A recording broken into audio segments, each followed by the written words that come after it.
Сельское поселение Газиюрт основано сравнительно недавно, чуть меньше столетия назад. Но сама эта местность имеет древнюю историю и представляет исключительный интерес в археологическом плане. Как известно, Газиюрт расположен на правом высоком берегу реки Сунжа. И если подняться, допустим, на Газиюртовское городище номер 1, на Газиюртовское городище номер 2, который еще выше расположен, то оттуда открывается такая обширная панорама на долину, не только долину Сунжи, но и на дальние окрестности. Да, там можно зафиксировать буквально объект на расстоянии 10 километров в ясную погоду и более. Если говорить о городищах, то они примерно возникают в V веке нашей эры. Ну и их гибель связана в основном с нашествием монголов. Да, как мы знаем, это 13 век, вот тогда в основном они все приходят в запустение. Что касается других типов археологических памятников, таких как курганы, то они датируются значительно более ранним временем. Это 3-2 тысячелетие до нашей эры. Вот. Поэтому, если сказать вкратце, то здесь, на территории Газиюрта и в окрестностях, человек обитает как минимум 5 или 4 тысячи лет. Эти комплексы были выявлены деятельностью археологической инспекции в 90-х годах, археологическим центром нами в 2000 году, в последующие годы. Все эти объекты стоят у нас на государственном учете. Ну и, помимо прочего, рассматриваемые нами объекты включены в общефедеральный государственный реестр. Казалось бы, столь серьезное основание для археологических исследований предполагает соответствующие действия, но каких-либо масштабных разработок в районе сельского поселения Газиюрт не проводилось. Те работы, которые осуществляла инспекция в свое время 90-х годов и археологический центр, начиная с 2000-х годов, это буквально сбор подъемного материала, то, что под рукой, да, то, что лежит на поверхности городищ, поселений. Вот. И то, даже этот незначительный, казалось бы, пласт материала, он показывает то, что жизнь на этой территории бурлила. И эти материалы исследований и на территории Газиюрта, и вокруг нее мы, разумеется, публиковали в нашем печатном издании. Это «Вестник археологического центра», который выпускается нами, начиная с 2001 года. Вот, собственно говоря, это первая ласточка, будем так, первое издание, которое было нами осуществлено на основе проведенных собственных исследований. Кроме того, здесь есть и опубликованный реестр. Вот он, реестр археологических памятников предгорно-плоскостной зоны Ингушетии, собственно говоря. И вот здесь есть информация о памятниках Газиюрта. Ну вот, собственно говоря, здесь мы видим, вот в этом реестре, начиная с 61 пункта, вот они пошли памятники Газиюрта. Газиюртские курганы, городище Ейбурс, поселение и так далее. Эта территория активно заселяется, и Газиюрт, и соседствующие с ним населенные пункты расширяются. Учитывая все перечисленное, здесь крайне необходимо провести фундаментальные археологические исследования. Есть у нас планы по археологическим разведкам дополнительным. И на этой территории, да, в сопредельных участках района. Вот. Что касается археологических раскопок, то пока этих целей именно в этом районе нет, потому что сложная картина с сохранностью памятников. Некоторые находятся буквально под угрозой уничтожения сегодня-завтра, потому что активно выделяются земельные участки. А на этих земельных участках оказывается археологический объект, очень часто курганы. Вот. И у нас есть планы, соответствующие раскопы. Как уже было обозначено, Газиюрт имеет очень удобное географическое расположение. Что касается официальной даты основания населенного пункта, здесь еще имеют место спорные моменты. Отчасти это объясняется и тем, что в общем рассматриваемая территория никогда не пустовала, но в современной локации населенный пункт стал формироваться в 20-е годы прошлого столетия. Сельское поселение расположено на возвышенности. По сути своей никаких проезжающих, даже транспортных каких-то маршрутов нет, только исключительно если проезжает конечная точка маршрута Газиюрт. Внизу проходит у нас федеральная автодорога «Кавказ». Граничит с нашим селом селы Барсуки, Икажево и Яндери село. Основание села Газиюрт 1929 год. Численность населения 3011 человек. Я родился, вырос в этом селе. Я знаю практически все по месту. Всех жителей практически знаю. И меня знают также. Село у нас очень комфортное, очень удобное. Жители очень добродушные, хорошие. То, что необходимо для человека, для повседневной жизни, у нас есть все. Нужно отметить, что этот населенный пункт – один из немногих в Ингушетии, где сохраняется традиционный подход в общественном устройстве. Население здесь представлено в основном коренными жителями.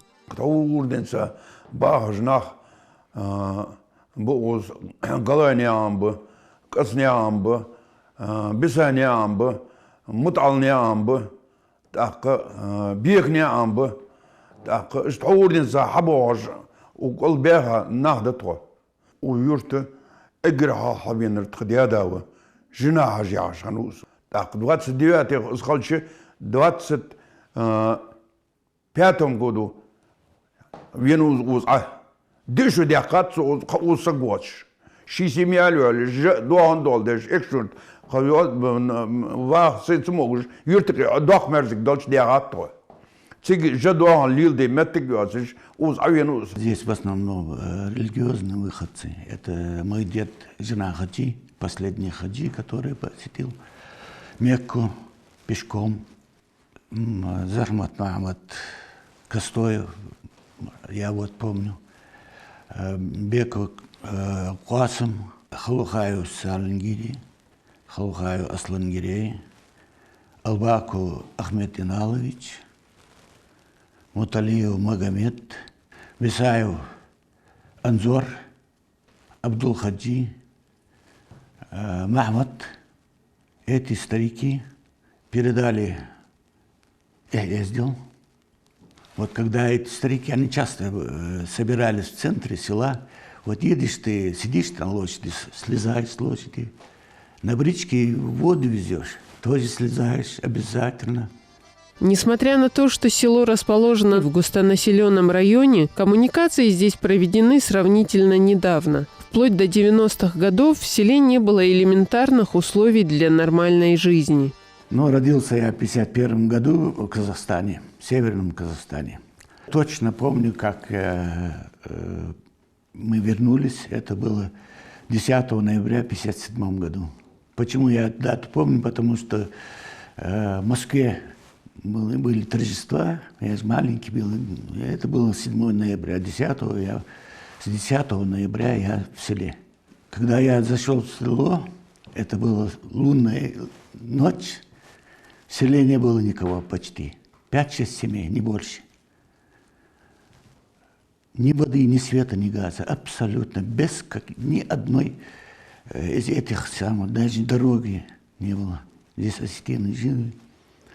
Единственное, что здесь была вода. С Алханчурского канала в центре села поливал шланг, то есть стоял стояк, и эта вода была. В 1985 году свет провели, в 90-х годах газ провели.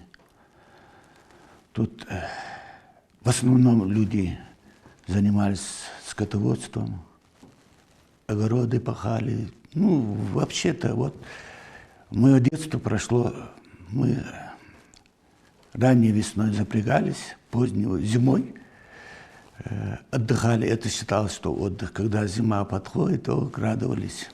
Салымхану Кациеву довелось некоторое время возглавлять село. Это был сложный период 90-х годов. В республике, в общем, только формировались необходимые структуры управления. И как следствие возникало множество трудностей в решении элементарных проблем.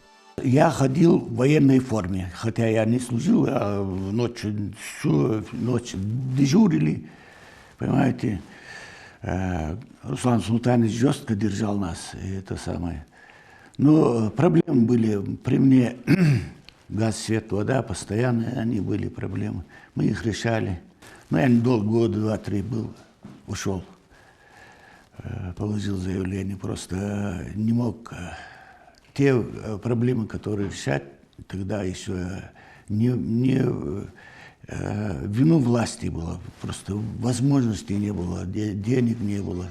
Природные ресурсы территории, в которую входит и Газиюрт, в основном представлены лесами. Чистый воздух, живописное расположение дают основания для планирования строительства лечебных учреждений, различных объектов отдыха. В селе Газиюрт лесной фонд 1200 гектаров, ореховая роща, это относится назранское лесничество. В лесу растет у нас и лесной орех, и грецкий орех, и земляникой детишки могут там полакомиться немножко.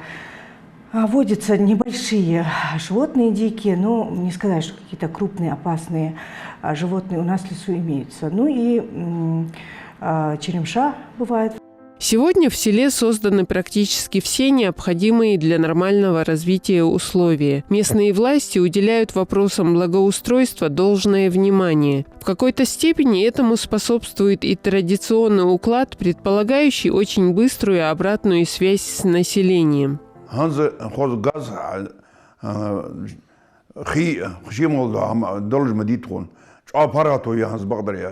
Коммуникация налажена 90-е годы. Газ, свет, вода есть. Дороги тоже есть. Центрально асфальтировано. В этом году, в 23-м году, асфальтирована улица Галаева, улица Сунжинская. Это капитальное строительство по поручению главы республики. В этом году усилиями главы нашего села и в целях исполнения поручения главы республики именно к соцобъекту Дом культуры была проложена дорога, асфальтированная, чтобы было удобнее и автотранспорту туда подъезжать, и людям. В рамках федеральной целевой программы «Комплексное развитие сельских поселений» у нас освещение имеется, весь старый ЛЭП, все линии наши электропередач старые, основная масса заменена на модернизированный СИП. Установлены светодиодные лампы, это для сокращения потери и для экономии электроэнергии. В селе успешно функционирует почтовое отделение. Создает некоторые неудобства отсутствие стационарной телефонной связи, но каких-либо серьезных трудностей из-за этого не возникает. Уже несколько лет в селе работает территориально обособленное структурное подразделение многофункционального центра предоставления государственных и муниципальных услуг. Для удобства населения кабинет расположен в здании администрации. Обращаются люди за справками о размере пенсии, а также за выпиской о состоянии пенсионного счета. В последнее время в связи с появлением Пушкинской карты часто обращаются школьники, студенты. Здесь нет программы ПВД, то есть земельными вопросами мы не занимаемся. Остальные все, в принципе, все, что делают в головном офисе, можно сделать здесь. Люди с удовольствием приходят и очень радуются, что им не надо ехать в Назрань, в главный офис или же там в Яндере, стоять в очереди, ждать чего-то, потому что это очень удобно. Люди приходят, люди пользуются этими услугами, вполне довольны. И это очень важно для нашего села, для развития. Мы очень довольны, мы очень рады, что это у нас есть, и что люди могут спокойно обратиться за теми иными услугами. Дошкольное образование в селе, к сожалению, пока отсутствует. Но власти республики работают над этим, и в скором времени проблему планируется решить. У нас планируется строить детский сад на 220 мест и ФОК как остро нуждающие вот эти два объекта для нас. Но в 2024 году нам их обещают. Со школьным образованием в населенном пункте сейчас все более чем хорошо. Никаких проблем в этом вопросе жители не испытывают. У нас в селе есть две школы. Одна коллекционная школа, вторая образовательная школа. Это новая школа на 720 мест. У нас очень красивая, новая, благоустроенная школа с перспективой на будущее, потому что у нас детишек не так много, но она была построена в рамках нацпроекта образования из расчета, что как бы на перспективу село расширяется, оно очень сильно расширяется, развивается. Молодые семьи образовываются, рождаемость у нас хорошая, у нас очень много детей.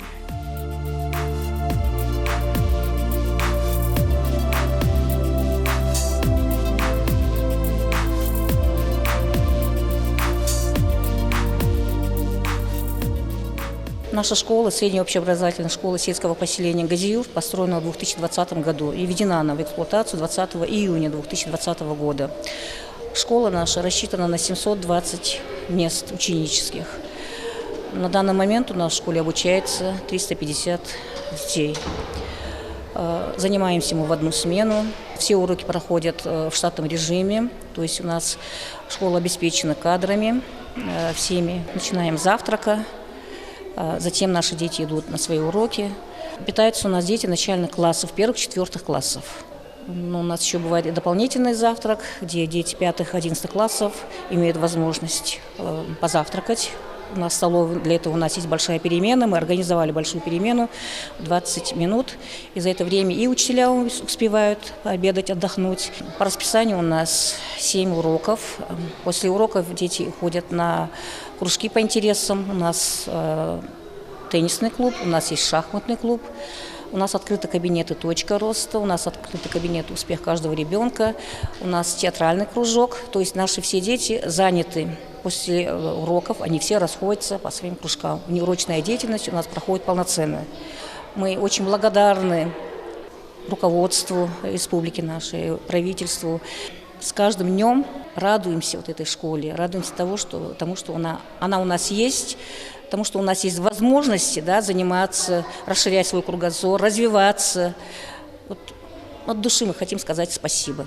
В рамках нашей программы мы, конечно же, не могли подробно рассказать об учебном процессе. Нам удалось посетить урок истории и религии.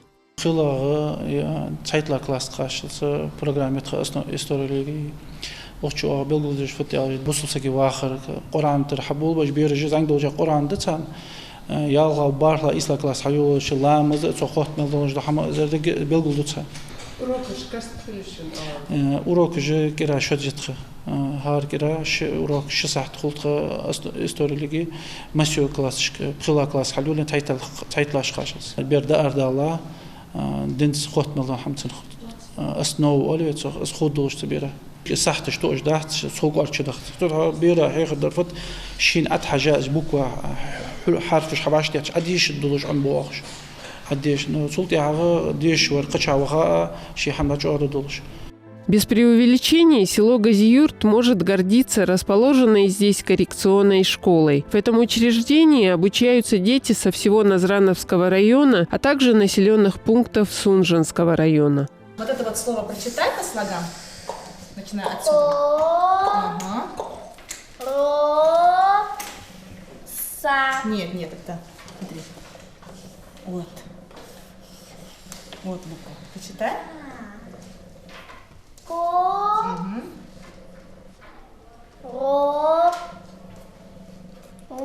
А теперь целиком прочитай слово.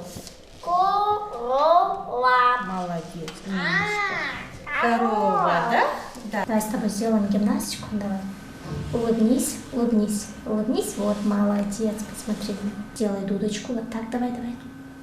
Давай, держи. Так, сделай. 1, 2, 3, 4, 5, 6, 7, 8, 9, 10. Наше отделение открылось совсем недавно, мы функционируем только 3-й год. Мы являемся структурным подразделением Центра непрерывного образования для детей с ОВЗ. Главный корпус наш находится в Нижних Очелках. У нас на данный момент 64 обучающихся. Есть дошкольная группа, в которой обучаются 10 воспитанников, начальное образование, 4 класса у нас, 1-й, 2-й и 3-й классы. Также есть группы кратковременного пребывания, и у нас также есть дети, которые обучаются по специальной индивидуальной программе развития. Из специалистов у нас тут есть психологи, логопеды, дефектологи. Также все наши педагоги имеют коррекционное образование, они прошли специальные курсы повышения квалификации и имеют опыт и знания для работы с особенными детьми. В общем, Сужинский и Назрановский район мы охватываем, к нам приезжают дети с разных населенных пунктов. У нас 5-дневная рабочая неделя, дети обучаются с 8 до 6 часов. У нас 5-разовое питание, также есть дневной сон, тихий час и самоподготовка. После обеда они занимаются с воспитателями и с коррекционными педагогами. У них идут дополнительные занятия по различным направлениям. Особое внимание в школе уделяется психоэмоциональному состоянию учащихся. Это чувствуется по поведению детей, по их общению с преподавателями. Проще говоря, такие теплые, искренние взаимоотношения, тем более с особенными детьми, не сыграешь на камеру. Мы пойдем еще раз по дорожке. Пройдем, да? Пойдем? Пойдем. Давай. На одном месте. Топ-топ-топ. Топ-топ-топ. Говори. Топ-топ-топ. Топ-топ. Топ-топ. Правильно. Дальше. Сейчас вы видите фрагмент коррекционного подгруппового занятия. На занятии присутствует 2 ребенка, потому что каждому ребенку нужно максимально уделить внимание, с каждым ребенком поработать над теми или определенными моментами. Но сейчас мы видим, происходит работа на мелкую моторику, и в пузырьковом бассейне идет работа по снятию психоэмоционального напряжения у ребенка.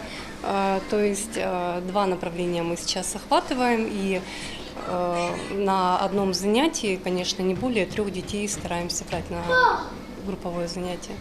А как часто проводятся занятия? И вот как вы планируете эти занятия? 2 раза в неделю проводим занятия с каждым ребенком. Это или работа в кабинете с пособиями, или работа в сенсорной комнате с оборудованием. Вот у нас фиброоптический душ, сенсомоторная панель, панель для работы мелкой моторики, песочница интерактивная, ну и так далее и тому подобное.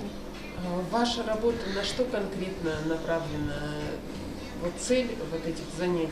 Основная цель занятий – это скорректировать в первую очередь поведение ребенка. Когда поведение ребенка скорректировано максимально, тогда уже появляются такие моменты, как усидчивость, то есть ребенок воспринимает информацию, ребенок усваивает определенный опыт, ну, все те моменты, которые мы стараемся прививать нашим воспитанникам для того, чтобы в дальнейшем, по мере того, как они станут взрослыми, максимально они обладали социальными и бытовыми навыками для их дальнейшей взрослой жизни. На этом этапе занятия у нас происходит работа ребенка с интерактивной песочницей, работа направленная на развитие мелкой моторики, восприятие, тактильного контакта с материалом. То есть здесь задействованы практически все моменты, которые мы хотим охватить в своей коррекционной работе. Помимо прочего, в коррекционной школе ведется консультативная работа. Все желающие могут обратиться сюда с различными вопросами, касающимися образования детей с ограниченными возможностями здоровья. В нашем отделении функционирует консультативный центр, который оказывает бесплатную консультативную помощь семьям с детьми от 0 до 18 лет. Любой желающий может к нам обратиться по различным вопросам методического, консультативного характера.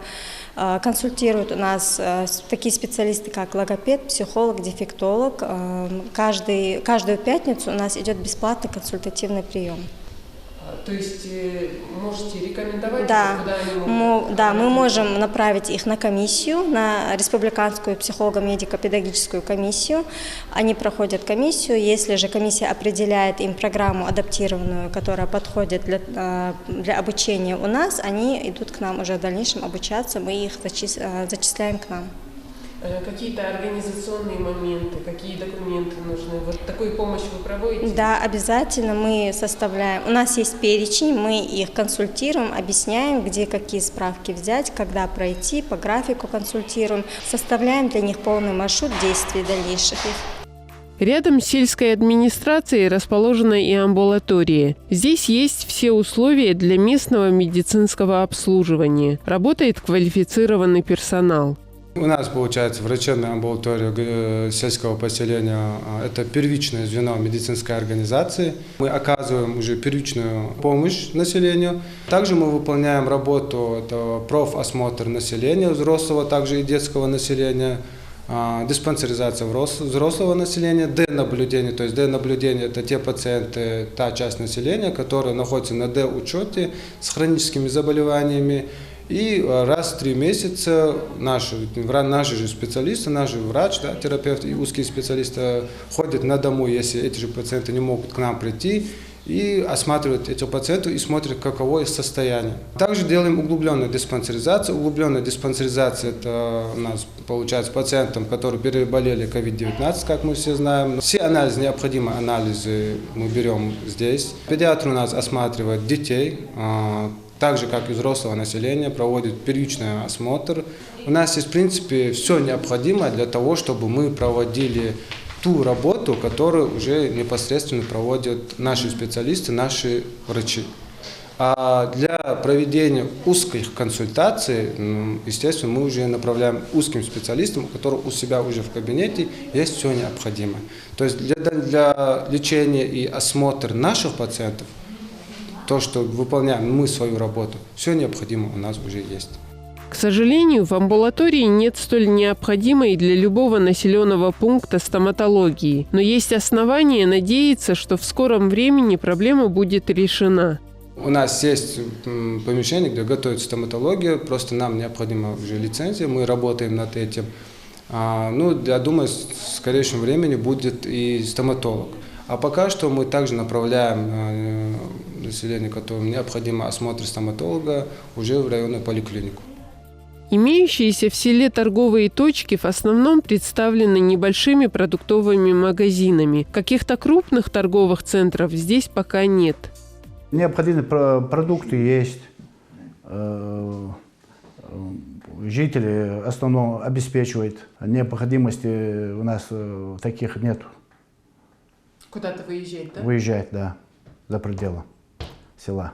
В частном секторе люди как бы у себя во дворе открывают небольшой магазин в связи с тем, что есть спрос, и людям ехать куда-то в Назрань, в Карабулак, естественно, сложно. И предметы первой необходимости на территории села можно найти.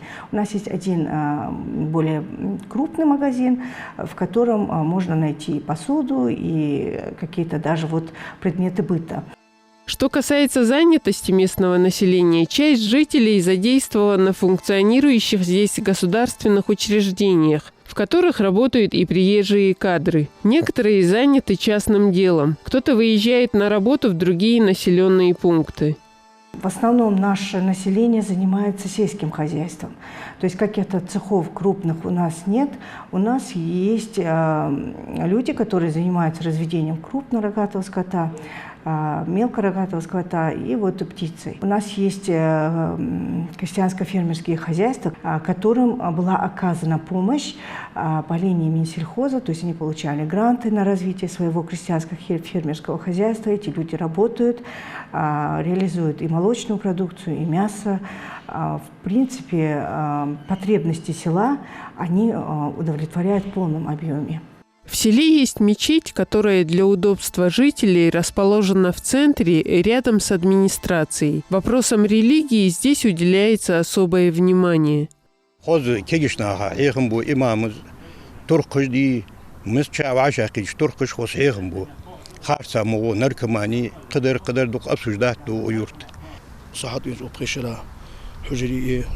مجدي كويولش سوتش ويدين دحيخ قائد شوص متعلم ويتش قالنا معنا ديش باتش قرآن عمدو تساقيده دو جينش عمدو تاق قرآن سنديش زبولخ سبيل خاطي حقا هيك زبولخ عليو بقوا وضعه يرتلوات بير بختخص تعدانا نش أريازده هاروز وسكسجت وشيت هنگ ديش تشامبولش بويرتدو قابرش هنسقوج لاتش باخ شرطة قون شرطة ما حيخم بوش حسن مش بولخ دهاش يلا هي تصارك أول فت باقش نه يهار دي باقش نه سيدي أزمدي بيك ديالو شنو يهار واقش شو واقش سيدي جويتي زعما شقة تنبيشي أمتا واحد يهار ديالو شنو شو شيء دازنا نزيهار دي بقول دياجن يانك أمرنا هيلقوه ما يجدي حبي حكاتش بلحق تهنا دق فتة تجدار جادوين دق ظلماش دار جادوين دق هاي خارصون جارجاي شوي ديزلش فدي ديز دقال شيء ديزل يعني حيان القاش لي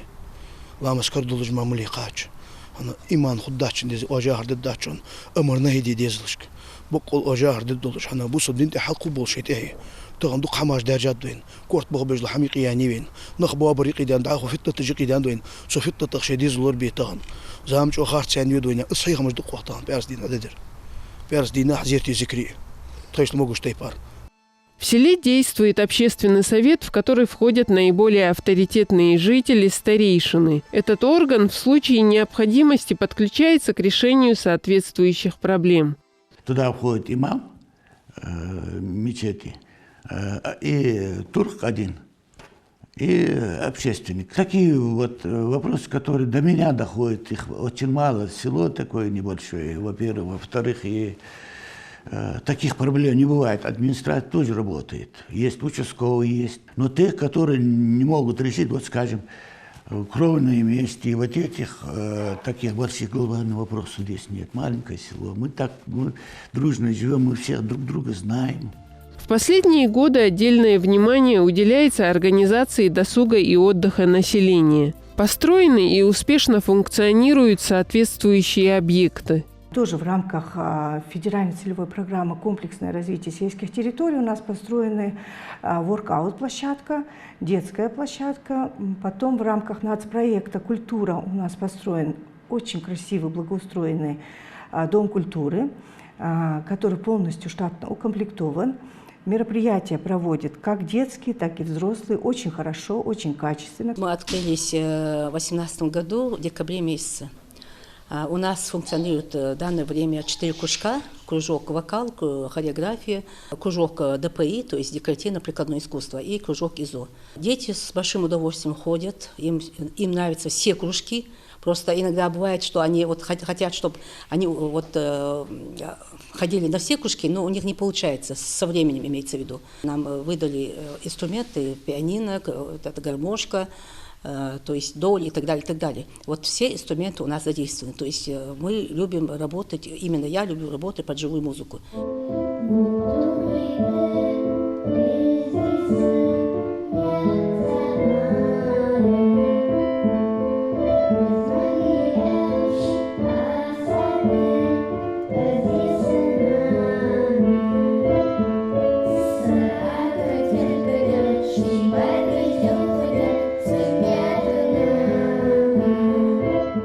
В Доме культуры представлен широкий спектр направлений творческого развития. Дети имеют возможность посещать различные кружки, ограничений по выбору нет. Обстановка более чем доброжелательная. Чувствуется, что детям здесь очень комфортно.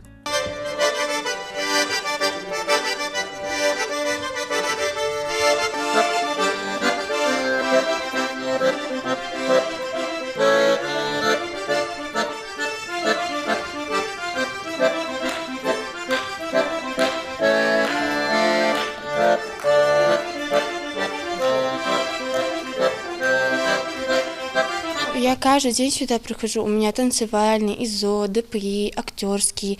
В библиотеке тоже можно взять книжки, почитать. А вот что-то для себя основное выбрала? На какой кружок больше хочется ходить? Куда внимание больше хочется направить? Уже можешь сказать?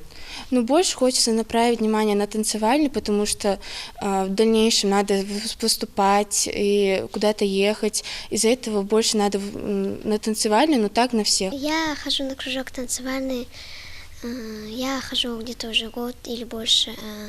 Мне очень нравится ходить на танцевальную. И мне нравится тоже на другие кружки, но я именно выбрала танцевальную. Мне очень нравится. А вот в какое время, как часто в неделю занятия, в какие дни проводятся? Вторник, четверг и субботу. А вот я смотрю, девочки, мальчики. Где мальчики? Ходят мальчики? Да, только 2 мальчика. Только 2 мальчика, Да. да? В основном девочки ходят? Да. А почему, как ты думаешь, мало мальчиков? Не знаю. Там еще давно ходили, там 2 мальчика, и они ушли. Сказали, что не хотят больше ходить. Ясно. А сейчас только еще 2 пришли, больше нет. Мы ходим на ДПИ, мы делаем разные вещи. Сегодня мы делаем новогоднюю елку. Тебе нравится сюда ходить? Да. Давно ходишь на кружок? Нет. Помимо вот декоративно-прикладного искусства, еще какие-то кружки посещаешь, ходишь? Да, танцы. Танцы, да? А нравятся танцы? Да. Вы с сестрой вместе ходите, Да. как я поняла, да? А кто раньше пришел, сестренка или ты? ДПИ? Вообще сюда, в ДК? Сестренка. Она, наверное, тебя и привела, да? Я сам хотел. Сам захотел, да? Да. А еще вот какие-то кружки, которые, ну здесь много кружков, Да. как я знаю, хочется еще куда-то. На ИЗО. Успеваешь или ходишь тоже? Не успеваю. Не успеваешь, да? Да. А библиотека здесь есть? В библиотеку ходите? Нет. Почему? Не знаю. Не хочется читать? Нет, честно признаешься, да. Я хожу на кружок ДПИ и на танцевальный. Но мне очень нравится ходить на кружок ИЗО. Преподаватели как? Нравится тебе, как вам преподают? Преподаватели очень хорошие, добрые и хорошо преподают. Библиотека при Доме культуры имеет довольно хороший книжный фонд. Есть условия для чтения на месте. При желании можно взять книги и на дом. Наша библиотека работает уже 5 лет. Мы переехали сюда, и нам очень нравится здесь. Здесь очень красиво, уютно, тепло. Раньше наша библиотека находилась в холодном месте. Нам очень тяжело было работать. Каждый день приходишь на работу, сидишь, и холодно было. А сейчас вообще прекрасно. Мы проводим каждый раз мероприятия, беседы, выставки у нас бывают, круглые столы. Мы видим сегодня дети, да, в основном. А старшего возраста люди приходят? У нас, да, конечно, у нас читали с 1 класса по 11 класс ходят читатели. И взрослые тоже ходят. Конечно, ходят. Приходят каждый раз учителя. Фонд большой у вас? Сколько? У нас 5900 фонд. Пополняется библиотека? Да, пополняется. У нас обычно сейчас у нас краеведческий фонд пополняется, наш местный фонд. А так раньше как российский был, а сейчас нет. А поступление дарят или вы можете? Есть и дарят, да, которые есть дареные тоже бесплатно. Есть у нас такие тоже. Отдельного внимания заслуживает спортивная жизнь села. Здесь работают талантливые тренеры, подготовившие уже немало известных как в республике, так и далеко за ее пределами спортсменов. У нас есть чемпион мира по кикбоксингу, у нас есть чемпионы России, у нас есть чемпионы Европы. У нас есть заслуженный тренер Тутаев Адам Юшаевич и есть еще тренер у нас Беков Хамзат Яхьяевич. И вот они, значит, готовят у нас этих мальчишек, спортсменов. Они у нас приносят хороший результат. К сожалению, для того, чтобы они могли в полную силу заниматься, у них нет возможностей. Должны быть какие-то условия для этих ребят. И наши депутаты обращались и в правительство республики, и непосредственно к главе республики. И вот нам уже утвердили строительство ФОКа, чтобы наши спортсмены могли в полную силу уже выложиться и получать еще больше призов, наград и титулов. С 2004 года работаю тренером в этом сельском поселении Газиюрте. Воспитал очень много десятков мастеров, кандидатов в мастера спорта, чемпионы мира, чемпионы Европы, есть воспитанники. Это Муталиев Ислам на данный момент на чемпионате России находится на сборах, если точнее. Есть такие Муталиев Муса Хасанович, тоже чемпион Кубка мира. Это Беков Хамзат, финалист страны. Это Божев Чингисхан, мастер спорта. Муталиев Бер, чемпион России, очень многие другие ребята, которые воспитанники мои, тренируются в этом зале. Адам, вот о том, почему мы сейчас не можем показать тренировочный процесс, мы говорили, что тренировки проходят поздно, насколько да, мы знаем. Вечером, да. Здесь находится коррекционная школа, это их собственность. Мы тренируемся в вечернее время. Часто проводите тренировки? В неделю 6 дней вечернее время, кроме воскресенья, все рабочие у нас.